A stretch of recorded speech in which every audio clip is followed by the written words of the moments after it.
I like to chime in just for a moment. I wrote this thing about the man before the ministry. A lot of times people end up in ministry before they develop the man, and I say that the first thing the man has to do is his first ministry is his family. It's not outside of his family. And as Thornton was saying, a lot of times people get into ministry, but they forget that they have to develop themselves and be the example to their family. And so in this piece, I asked the question, what happened to the character of the man, that how we develop the character of the person before we try to develop anything else? Because I asked my former professor in college, I said, why is it that you guys didn't teach us that character came before anything else? And that we are responsible for developing the character of men before we try to put them into ministry. When they, as Butt said, there are too many times, as Bond said, there's too many times we forget that it's not about us, but we make it about us, and we don't develop that person. And so we're seeing the influx, we're seeing the residue of not developing the man in his character first before we put him into ministry. And then the other thing I think is this, is that Jesus gave us certain values. And I think humility has to be the first value as men, that we have to be dependent on God to do things in our life and dependent on each other, because we don't know how to build that trust community, that we do trust each other, even when we are vulnerable. Because I talk a lot about mental health, because you ask the question, how's your mental health? And what does that look like? Because I asked this one church, do you assess the pastor mental health before you try to ask them how well they preach or how well they teach? How's his mental health? How's the mental health of his family? And there's no assessment of that. We end up having men in positions that are really having some mental health challenges in their lives. And so I suggest that we really get back to the place that we develop the character of the man before he gets into ministry. Yeah, I can roll with that. Anybody else? Yeah, that's very important, the Dennis, because I know in 2014 thereabout, Lord had me start to life coach minister. As you probably know, that's when they start reporting, them leaving the ministry, them, their health issues, they're taking their own lives. Because as you know, that structure is like, if you're a pastor of a church, you go to ask for help, two things will happen, unfortunately. Foremost, the board thinks you're weak, they start replacing you. Talk to your spouse, she want to preach now, and she want to take over. You talk to your friends, or you ready to step out, it's time to go somewhere else. You don't get that room. So I appreciate you mentioning that, Dr. Den. You don't get that room to go talk to someone. So, one thing that, that Deacon Hill, the head of our old Man of Jesus here, has taught me over the years, because I was raised, men don't cry, men don't hurt. But when he showed me that a grown, strong man could cry, and that makes you a better man and a stronger man. And you run up on Deacon Hill, you're going to see that a man that cries is still a grown man, because he can leave where he's standing at. And so that has taught me, with my clients, also to let these young men and men know that crying does not make you weak. And so that's part, like you said, Dr. Dent, that mental health is so important. There's the church here that I went to a conference a few weeks ago here, one community, and the pastor at the church, he made it clear that before anyone comes to his church and delivers a word, they are vetted mentally, spiritually, educationally, and doctrinally.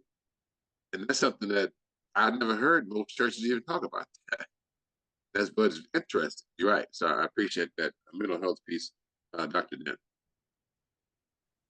Hey, can I piggyback? I'm just gonna piggyback off of what Elder Bonds just said. Someone has asked a question. You can guess who it was. They said, "Ask them, has the baseline for men changed, and how so? Has it gotten weaker or stronger?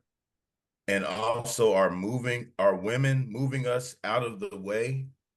And then my sister says, or are men moving themselves out of the way?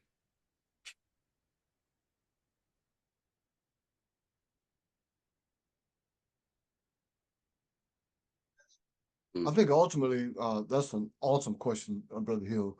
I think men are given sets of standards that are culturally developed. And as a result, we try to live up to these standards. And we know that in our soul, in our spirit, and deep within our being, that they're not correct. That there are certain things that like from a fraternal position, there are parts of the organization that are focused on how can I get more women? How can I be more debauchery? How can I do more things that are not within the cause of Christ, or without things that are not in necessarily moving men or that man to a better position, but allows them to take advantage of the lust and the weaknesses within him. So when we look at that picture of manhood that has been narrated, and the definition has been defined by of that narrative is being defined by people that are not focused on the ministry or the word. They're not coming from a biblical position. So we find ourselves in the world, and because we don't have the strength of character, the complete manhood, we find ourselves doing things that are contrary to what the word says. So I think that ultimately we have to find that true baseline. Are we for Christ or are we not? And manhood, that whole trajectory from birth to death, is about finding out how we fit in that spectrum. Are we going to be on the side of goodness and God, or are we going to just satisfy all the lust of our flesh? And I promise you this: don't be. Let's not even get it twisted. It feels good to sin. The lust of our flesh. When we acquiesce to the lust of our flesh, don't tell me that it don't feel good. But that discipline, that setting aside, that saying no to something, is what creates the strength of character. And then when you put into those positions of prominence or power or visibility, you're not going to be knocked down, because you built a sense, like Dr. Dent was saying, that you're vetted, and that you're looking at what manhood means to you.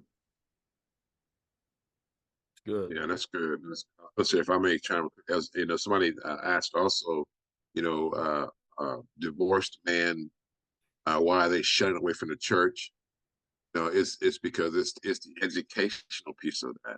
I remember, you guys know I'm an open book. I don't really have any talking about myself here, but it's interesting because you have a lot of men who, like you said, Dr. Mack, is that it comes down to it's easier not to be in charge. It's easier because we got these absent dads. It's easier to sit back and let your woman take care of you. It's easy to sit back and hang out with the fellas. It's easy to get that Bible verse where she dressed him and put him with his boys. We're going to paraphrase that.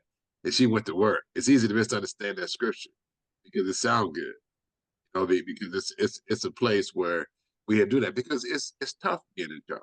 It's hard being in charge. And guess what? I didn't ask for this. God assigned me to it. So I know for me, it took, when my wife and I went to we started doing this Marriage Today conference years ago. And after it's been 30 years. It's coming 30 years. That's a long time. 30 years. This coming January. And so I remember after 20 years, we lived out of this conference. And she got in the car and she was broken down. She was crying. I'm like, what's going?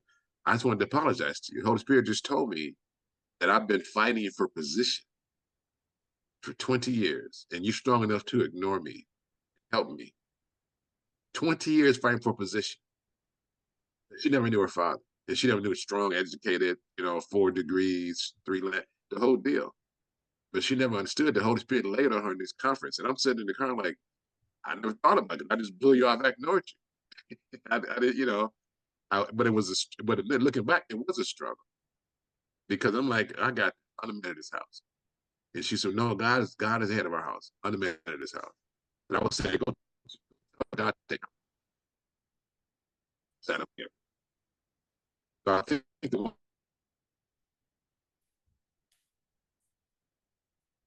is that, like Dr. Max said, it is easier because our flesh wants to feel good. we have to make sure we know we didn't sign up for this. God placed us in position. So, and one of my mentors I use for marriage, so he's been married 79 years.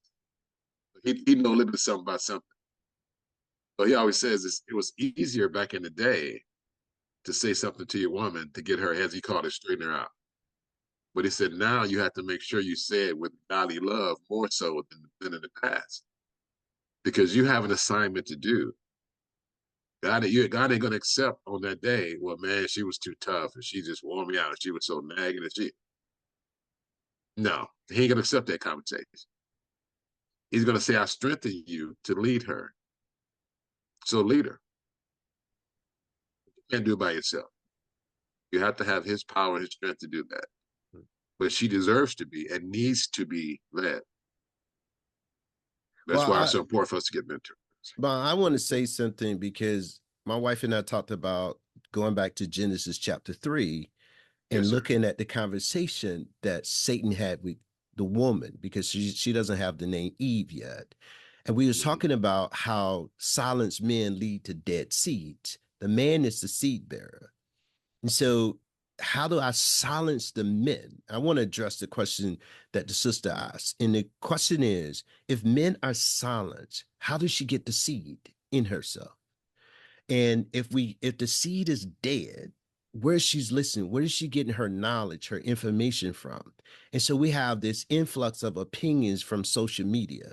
And social media is drowning our society with, as I tell people, you can go to Google University, Google Academy, and try to find your answer, but it might be sitting right in your room called the man. So I had a situation one time, the Holy Spirit led me to say, this woman came to me for counseling and she was in counseling. And I heard the Holy Spirit say, no, call your husband. She called her husband. He came into the room. I said, now ask that question again, and your husband has the answer. She asked that question again. He had the answer. And they stayed together because they had divorce on their mind, but he had the answer. She never referred to asking her husband for the answer.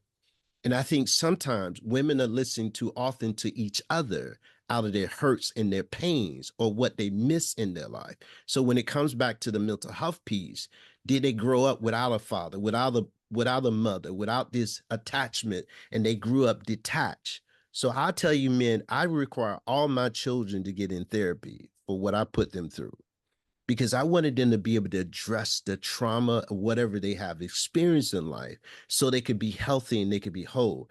And a lot of us have this egotistical driven mentality that I'm not hurting. I'm not lacking things in my life, so I don't ask for help. Well, I went to get help when I went through what I went through, being a Marine and everything I have dealt with.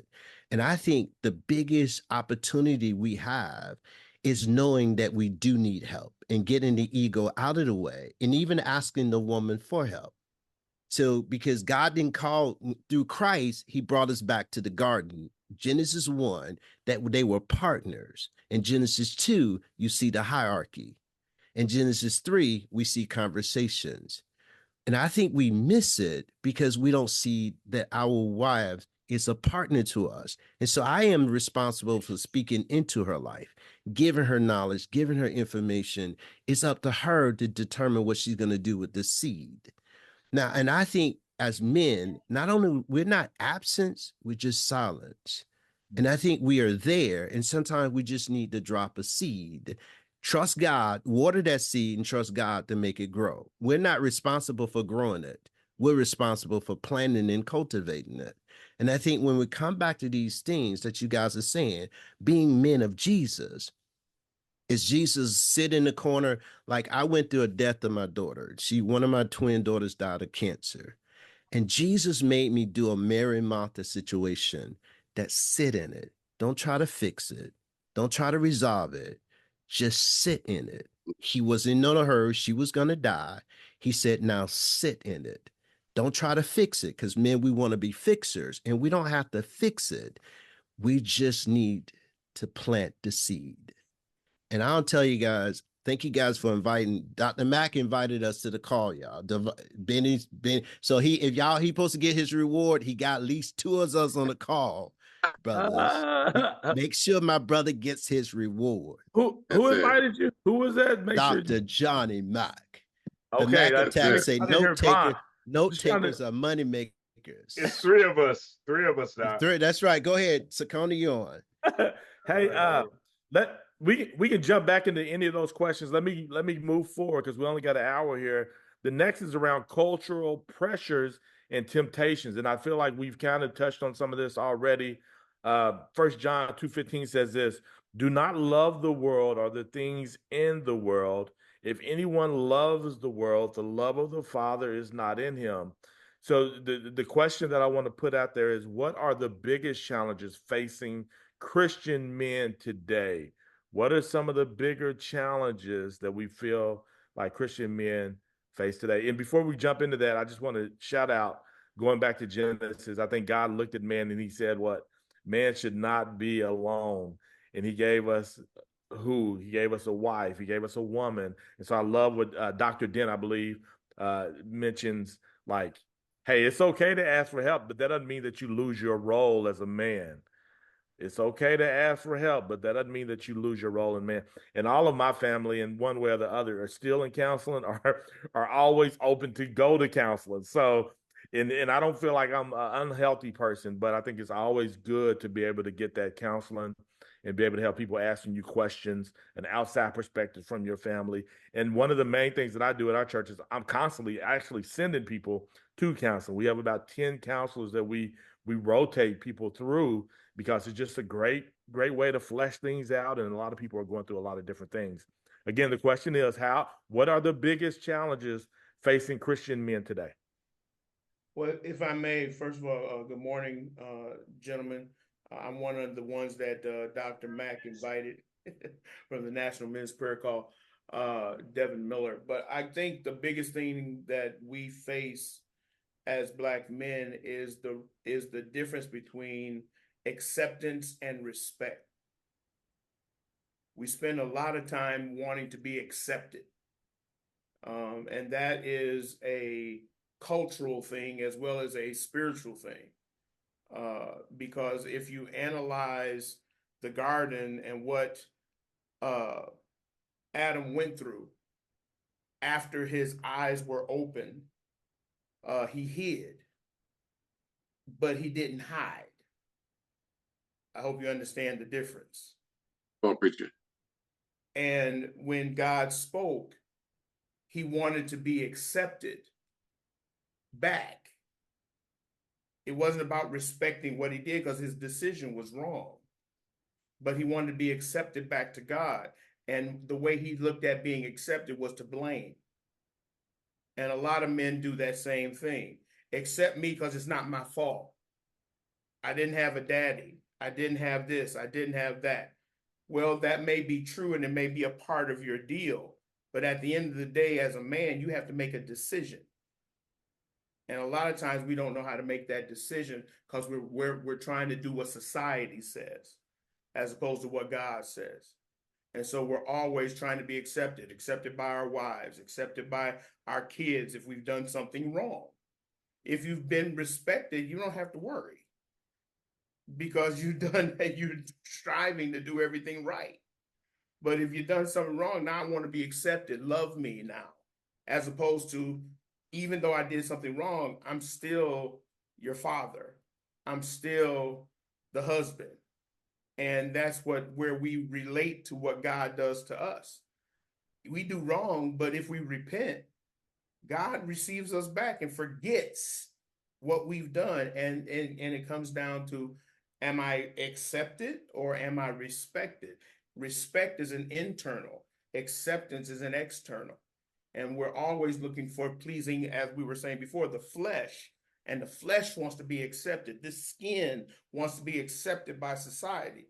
But respect says, irregardless of what society says, as long as my God accepts me, then everybody else needs to respect me because I come with something to bring to whatever table I come to. But if you don't want it, then we do like Paul. We shake the dust from under our feet and we keep moving. But we don't keep moving because we want to be accepted. and then we force our way into things as opposed to understanding and getting word from God to say, this is not where I wanted you to be. This is where you wanted to be. And that's why you're not being respected or accepted. So I think that's the biggest challenge that we face. It's good. Thank you. Thank you, Miller. Prince, you got your hand up? Yes, sir. Actually, I accidentally hit that, but I guess it was God's way of putting me in the forefront. But definitely what Pastor Miller just shared, was so true. And I know how important it is. To me, it's value. It's valuing yourself and valuing who God made you to be, because in that understanding and in that value, if you settle that issue, it really doesn't, it's not that weighted how other people view you. You don't find yourself as a slave to their opinion. When you know who you, and I've said this several times, in fact, when you know who you are, nothing can stop you. But until you know who you are, anything can. And as believers, I think our thing is we have to spend time understanding and knowing who God made us to be, why we're here, and our purpose. Because once you are actually married to that purpose, once you know what God has done in your life and why you're here, then everything else, becomes secondary. Dr. Miles Monroe said that the fruit isn't for the tree. If we understand the gift that God has given us, it's not for us. I mean, yes, we can benefit from it a little, but it's for those who he called us to serve. And so understanding that, knowing that, embracing that, walking in that, and championing that, it really is just an example for those who are coming behind us, those who are looking up to us. And they could be older than us. But as men, I think we need to just spend time embracing and understanding who God called us to be, because like I said before, until you know who you are, anything can stop you. But once you know who you are, nothing can. Come on, I like that. Yeah, Mr. Prince, please put your book in the chat, brother. I've been sharing that book since I ordered it. If you don't mind, if you could please put your book in the chat. He's got a book that's changing. Yes, sir. I'll put it in there now. So the question was, and we're going to kind of move fast because, again, we want to be mindful, but people could jump on any of this. We were talking about what are the biggest challenges facing Christian men today. Feel free to come back to that. I want to go to this next one, balancing roles and responsibilities. Husbands, Ephesians 5:25 says this, husbands, love your wives as Christ loved the church and gave himself up for her. Then this next verse, Ephesians 6:4 says, fathers, do not provoke your children to anger, but bring them up in the discipline and instruction of the Lord. The question that I'm looking at here is, how can men balance the roles as husbands, fathers, employees, and members of the community? What does that balance look like? You can go to any of these questions that we've been talking about, but I want to put that out there. What does balance look like? Talking about loving your wife, understanding that role. We've already kind of hit on some of that, talking about this approach of serving others, being mindful of that, but then also talking about raising children. Oftentimes, I feel like we can provoke our children to anger, especially as dads, in the way we come down and challenge our children versus really bringing them up in the discipline and instruction of the Lord. And so I won't go much of that because I want people to talk. But yeah, so how can we balance the roles? How do we balance our roles? Husbands, fathers, employees, members of the community.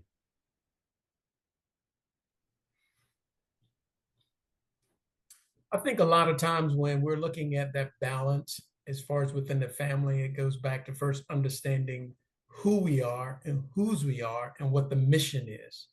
And of course, the mission, I go back again to leadership, understanding that we are setting an example. And when we try not to provoke our children, we always approach our spouse and our children with the thought of first, how do they feel about what's just happened? And then always taking their feelings into account. It's not here to address your feeling. It's here to address what happened, but understanding that we have feelings from the way we approach things. For instance, it's not always what we say, but how we say it. And are we saying it out of love do they always feel that we're saying it out of love? And of course, in setting that example and going all the way back to the beginning of the conversation, responsibility, understanding we have a responsibility to be the proper example for our children and for our spouse, understanding that Christ came to be an example as to how we should live, and everything he did and spoke about was about our benefit. And as fathers and as men, every approach to every situation, we should always be thinking also of that other person. Because if we are to love our spouse as God loved the church, God put the church first. And we need to put our spouse and family first. And going back to leaders eat last. They put their followers first. And to kind of round it up, I kind of look at it like an oak tree. And of course, when we're disconnected from the word, when we're disconnected from the spirit, anything could happen. And an oak tree will fall if it doesn't stay connected to the ground. And yes, things will come at us, hurricane, wind, strong forces, but it only makes us grow, because as those things push against us, it deepens our roots, but it deepens our roots within that which we're connected. So as long as we stay connected, then we're on the right path. Understanding that we are men, and we are, as the books say, men of steel and velvet. We have the warm side of us, and we also have the competent side of us. And when we're setting the example, we need to get that balance as to when we're soft and when we're hard. There's nothing wrong with being soft, because that's the velvet part. That's the part that our women enjoy touching. We have to be able to connect with it. And then there's the hard part, things that we will stand firm on no matter what. The question earlier was, are women moving us aside, or are we moving ourselves? I say we're moving ourselves, especially when we don't understand that we were made in the image of God, the strongest thing in the universe. And that is a responsibility to understand that we were put in this position for a specific reason, to lead our people, starting with our family. That's good. Thank you. Miller, you had your hand up? Yeah, yes, sir. I think along with that, Saucony has the backdrop of what we just got done with the National Men's Prayer Call, and that is maximizing manhood. And I had the honor of being able to be one of the speakers last month. One of the things I said is, my topic was, what does it take? And you're talking about balance, and what it takes is the 5 things that I said it takes to be a man, and that is purpose, vision, process, mindset, and patience. Because in our role as a husband, we have to have a vision for our family. Where do we want to take our family? Where do we want to go as far as being the head, but also being led? Because it's one thing to be the head, it's another thing to be the head being led. And so you got to have a purpose, your own purpose, as Saucony was talking about. You got to know who you are in the context of what you're called to do. The second thing is, once you know your purpose, then you know you get a vision. God gives vision of what your purpose is to fulfill the kingdom in the context of the responsibilities that you have as the man. Because we have to remember, we're the under shepherds to the good shepherd, to the Father. So there's this succession that we have to understand. We are joint heirs with Christ. So if we're joint heirs, that means we have the same role and responsibilities as Christ, but yet we are still under the auspices of God the Father. So we don't go on our own, we go led by the word. So once you know the vision that God has for you, then the vision he has for your family as a husband, as a father, as a businessman, whatever the roles you have, each one of those has a vision. Once you understand that, then it's understanding the process. How do I manifest the vision in my family? How do I manifest the vision on my job? How do I manifest the vision to my children? If I do it from that perspective, then there's no way I should bring my children to wrath. because we're focused on what we're trying to do. And I'm trying to get them to understand you have a vision too. And then finally, it's the shifting of the mind. What is your mind?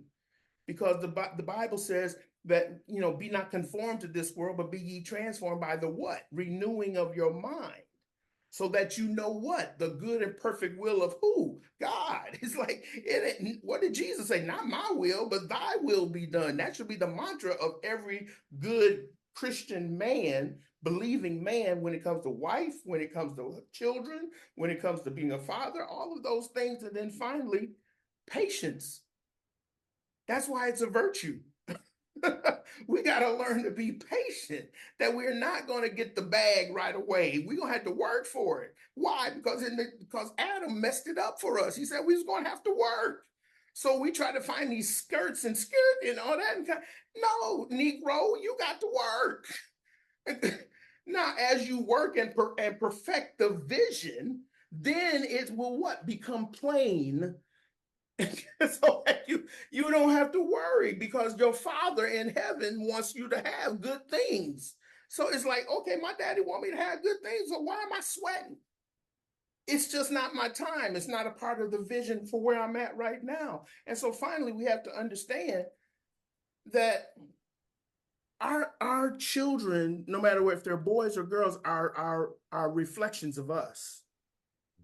But God gave them to us to be stewards of them because they were his first. Real quick, I'll give you a story. I have a 6'6", 370 plus pound son. And you look at me and nowhere did he get that from me, okay? It didn't come from me. His mama had tall daddy and granddaddy. But anyway, I had a second son, and he is 6 feet. And so when my oldest was born, he was 40% over his growth chart. If I was just a regular man, I would have said when he started growing, he was 6 feet in junior high school, oh, NBA, NFL, we going somewhere, and I would have pushed him because I'm trying to live my dream. But I had to look at him and I said, son, what do you want to do? Because what we found out is he had an auditory perception disorder that we didn't know. So he didn't like being in the paint. He loves basketball, loves football, but he don't like people being around him. It's a claustrophobic type of thing. And so I couldn't push him where I wanted to go until I knew who he was. And once I knew who he was, then he said, Dad, I'm going to Job Corps to become a painter. Oh, okay. Well, you don't have to worry about getting the ceiling, because by that time you were 6'6". I'm like, you don't need much of a ladder. You see what I'm saying? I hear him, and then I encourage him where he wants to go. And now he's doing security for nightclubs. Well, I'm like, you ain't got to worry about anybody doing anything, because Negro, you can see over everybody. We encourage. Don't bring him to wrath. Why ain't you playing basketball? I thought you was going to do this. That's bringing him to wrath. And loving the wife at the time, because we talked about divorce, that was in my other life. But at that time, my wife came to me and she said, Devin, all I'll ever be is Mrs. Devin Miller. And I was like, at first I was like, that's great. I mean, I knew the governor, I knew the mayor. I mean, I know a whole lot of people where you want, but I had to listen through the other ear. And what she was saying was, I'm losing my identity. And I was like, okay, what do you want to do? She was unhappy on her job. I said, what do you want to do? But just keep some things in mind, as Brother Thornton was saying. I can understand, but understand this side. We got kids, and we got to keep money coming in the house. You just can't be sitting for 2-3 years trying to figure out what you want to do. I need some deadlines. Yeah. Because otherwise it puts what? Pressure on me to maintain the family. So wrapping this up, we have to know who we are. As Sakoni said, we have to know who we are in the context of those positions, because each position is different. When I'm a husband, I'm a husband. When I'm a father, I'm not being a husband. I'm being a father, you know. And when my dad passed, before he passed, he said, son, let me tell you my words, the lineage of what I did. He said, when you were born, I was your father. When you left home and went to college, I became your advisor. When you graduated from college and got married, I became your senior advisor. He said, and then when I was in ministry before he was and before he passed, he said, now that I'm about to pass, because he was dying of cancer, he said, now that I'm about to go and we're dealing with this, now we're friends. Because we are dealing with something that we're sharing. That's a mantra that I carry. He's been gone 2 years. I still can remember that conversation because it gave me a blueprint on how to be a man. That's good. And I'll leave it with that. Thank you, Miller. Thank you so much. Hey, man, we're so close to our hour, but I want to give a little bit more time if y'all don't mind, if you want to stay around. I got one more thing. We can go back to any of those questions. But man, this is just a call to action, just to kind of wrap it up. But you can come back to any of those questions.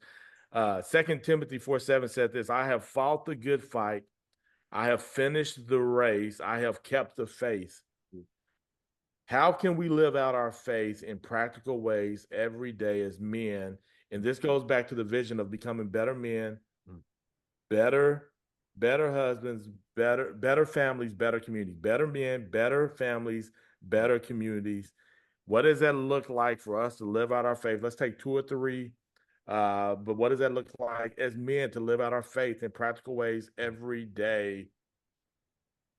Eddie, I would say this. I guess you don't not gonna let these National Men Prayer Call men come, Dr. Mac, open the Mac, because I think I'll just give you my take on this. And I think is knowing we in this piece that we did about legacy, you hear these buzz terms, we hear legacy, we hear vision, we hear everything. But if you ask person to give me some clarity around vision, balance, what do you mean by this? So I think if we have a sense of awareness of where we are, whether it's mentally, emotionally, spiritually, financially, I think we have to have ownership of our own sense of awareness. Where am I? And if I don't know where I am, even though I know who I am, but I don't know where I am, where am I in this whole process of things? And so, I really think in taking that and talking about, I have fought a good fight. I never forget when I had to do the eulogy for a pastor in Lubbock, Texas.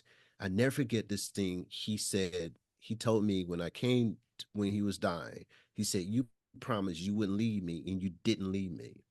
But at the end of the day, he said, is basically turning over the mantle to someone else, preparing the next generation to give them the mantle. That's what Paul did with Timothy.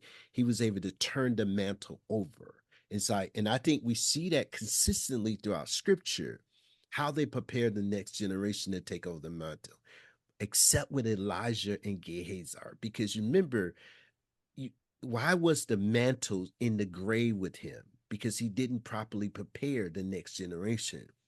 I think our responsibility in 2024 as men is start recognizing we on the second half of our life, we on the other half of our lives, and we need to start investing our time and energy into the next generation, whether it's our sons, our daughters, or whoever. We need to start finding ourselves having these in-depth conversations, as Devin said with his dad, talk to him. We need to have these conversations with our children and start passing the mantle over. Because I said, I did this daddy daughter when my daughter, the twin, was alive. I had this daddy daughter session every Wednesday, daddy daughter session. And I was speaking to my daughter's life because I made it crystal clear. What would I say to the younger version of myself? The younger version is my children. So speaking to them. And I think sometimes we say, what would I say to myself? Well, start speaking into your children. I do a lot of therapeutic sessions like guest out about the empty chair syndrome. How do you do these type things, speaking into your future, but go speak back to your past, my children. How do I do it? And I think that's what Paul did with Timothy. Paul spent enough time preparing Timothy to take over the mantle. And I think we need to do that consistently so that when I say, I have fought a good fight, and somebody say, yes, you have. Not I have fought a good fight. I said it, But can you imagine Timothy saying to Paul, yes, I have. I have modeled you. I have heard from you. You have taught me well. Now, as you leave, I'm taking the mantle. And I think that's very, very important that we start preparing this next generation to take over the mantle. Love that. That's good. Anybody else? Hey, just real quick, I dropped it in the chat. I wrote a book entitled Leadership That Lasts, Passing on 10 Solid Principles to Ensure an Enduring Legacy. And it's just what Dr. Dent talked about. We need to understand that we're not always going to be here. And we need to set up the next generation to succeed. In the book, I even talk about how Lee Iacocca left Chrysler and the company went down because he didn't have any successors. And they coined his leadership model as a genius and 1,000 monkeys. Everybody kept coming to him, but he wasn't setting them up to succeed. And so as men, we have to look at our life from that perspective. You're not always going to be here. So if that's the case, how can I set up the next generation? And I oftentimes, in fact, when I'm talking to people, I ask them a question, what would you tell your younger self? Going back to what Dr. Dent just said, because it's that information that helps them get further ahead than we are. The last thing I want to add is this, that if we love our neighbor as we love ourselves, that will encompasses everything that we talked about. I think our biggest challenge is loving ourselves properly, the way God would have us to do. Because if we can do that, then it's not hard for us to love our fellow man. It's not hard for us to see our wife, to see our children as human beings. And so I just think that we need to spend some time understanding who God made us to be, appreciating and loving that, and then operating from that perspective. So good. So good. Is it Dr. Mac or Reverend Mac? Mac, where are you All at? that. It's all that. It's all that. It's all Is it that. Bishop? Is it Bishop got Mac? a multiplicity of titles. Hey, is it Bishop Mac? Where is that? It's just Johnny. How about that? Which one is it? Are you Mac? Yeah, Magnificent Mac. Johnny Magnificent Mac. Johnny Yes, Magnificent. Okay. Yes. Okay. Thank you, Mac. Thank you, Bishop. Dr. Mac. He got all of them. He got all of them, depending on where he goes. Alpha Omega. Yeah, come on. Hey. Yeah, that's his only downfall. That's his only downfall. That's his only downfall. Yeah, he only got one, Hey, we'll take it. There's this thorn in my flesh. That's what see. That's it. Hey, let's keep applauding Jesus for all that he's doing in our lives. Man, it sounds like some of you men have already got great community. And it's a needed thing to have community, other men pushing you, that iron sharpens iron, asking the right question, being available to one another. I truly believe better men, better families, better communities. And at the end of the day, God's given us a mission to make disciples. He says to go out in all of the world and make disciples. And so it's a great way to end that, talking about investing our best in the next generation. We talk about 5+2 is where we're really trying to work on developing some great strategies and things of that nature to invest in the next generation of young men. And so just keep praying for us on that and trying to establish that. One of my hearts is to see a man representing men of Jesus in every school in our nation. Just it's something that I'm dear to my heart, is just being available, being in schools, being an example, teaching kids character skills and things of that nature. So thank you, men. Thank you. Hey, drop in the chat before we get out of here who invited you so we can make sure that Dr. Mac, it's like he's gonna get all the money. We're giving him all of our money today. And I need a loan when you get it. I need a loan. I'm just thankful Bonds ain't gonna get it today. No, hey, no, wait a minute. Hey. Don't give it. Hey, you gotta count them Where the barbershop? Where the barbershop at? You know he got the barbershop in the tub. Okay, just so you know, I invited Dr. Mac, so we get that clear. No, my friend, my brother, I'm joking, my man. That's good. That's yes, good. Sir. Hey, so good. Yeah, just keep dropping those in there. I believe Kenneth, are you still on here? Kenneth is gonna pray us out. Hey, let's keep praying for Andy. My dad, he is in the hospital today. He's the founder of Men of Jesus, and so we just want to keep keeping him lifted up. And hey, one quick thing, and I'm sorry, guys, I'm in a bad area. But I wanted, before we close out, my name is Benny Franklin. I wanted to send a shout out to my John Maxwell brother, me and brother James Bond. That's where we met. We served under John Maxwell together on our leadership training, and wanted to acknowledge him before we got a lot of good brothers on here that I recognize. So our worlds kind of met up. You know, looks like we're 1 degree from separation with each other for our ministries. So that's fantastic. We're with the National Men's Prayer Call, and we were led here by our Pied Piper, Dr. Johnny Mack. So we want to make sure you get that paper to him, man. I think he exceeded. Amen. He exceeded Amen. the objectives. Hey, Amen. If you look at the Dr. Bonds actually invited the most people. Hey, look. And just so you guys know, you just met James Bond and Benjamin Franklin, the black version. Yeah. Oh wow. Yeah, we served under John Maxwell together. We was right at his feet training. Yeah. That's good. Good. Greg, let me throw out one question. This is my dad, and I'm just trying to leave y'all to think on this because he has all type of questions and he's been chiming in. We're trying to just get him to chill, but he also said, this is something I'm just trying to leave y'all with. Who was the strongest man, and why was he really the strongest ever to walk or live on this earth? And then who is the second most powerful in your opinion? I'm just leaving that as a thought just to move forward into the new month, and blessings to all y'all. I love y'all. We love you too. Yeah.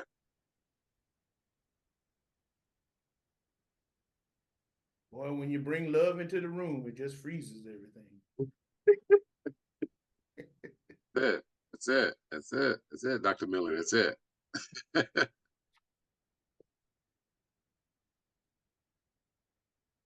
They froze both of them? I think wait a minute.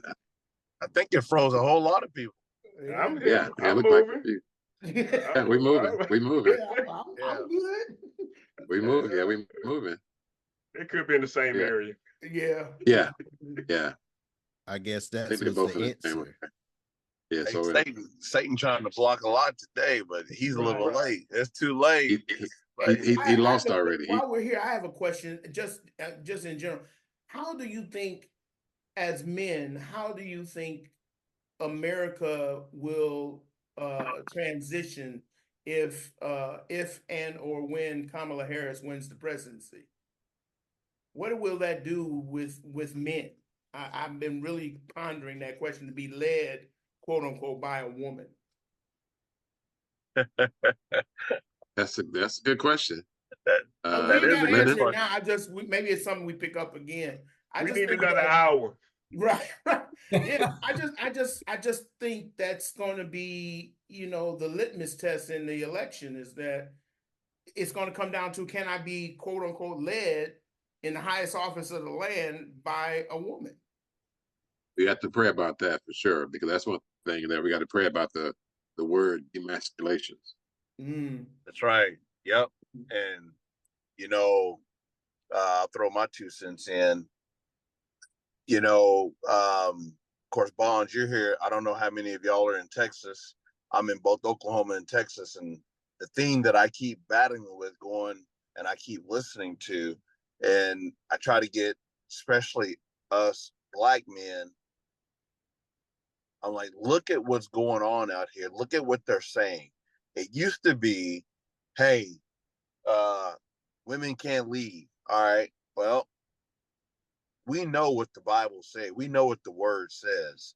And now it's, why is it that these black men don't want this black lady to lead them? They have problems. And then we get caught up into that. And so my message to everyone is this: hey, we already know what the score is. We already know what the Bible has told us to do. Am I going to be led by her? Well, if she gets in office, I'm not led by her. I'm led by what the Lord has called me to do. I'm going to do what I need to do here in my little circle. I know, James, you're going to do what you got to do in your little circle. Right here in mine. He going to do what I need him to do. Amen. And as we do what we're supposed to do, we don't have to worry about that. And that's where I think that we as men, as we've all been talking today, that's why we have these problems that we have right now, is men got lazy and somebody fell asleep at the wheel, and all these Satan came in through the back door and infiltrated, and it's got this theme that he's got going on with these women coming into power and women coming into these sports doing all this stuff. And I'm like, hey, the minute us men stand up and say, hey, when I tell my wife, I'm not, we're those of us that are husbands, I'm not a barbarian, but the minute I take command and control of my house, she can't do what Satan is putting in her head to do. She ain't gonna do it. As soon as I take command and control of my place, my space, everybody gets in line and follows daddy. And that's, if we all do that, then I'm like, hey, the narrative, and Satan's got this big thing going on, and if Kamala gets in there, she gets in there. But at the end of the day, we know we're still all going to be led by the good Father, and everything else to take care of itself.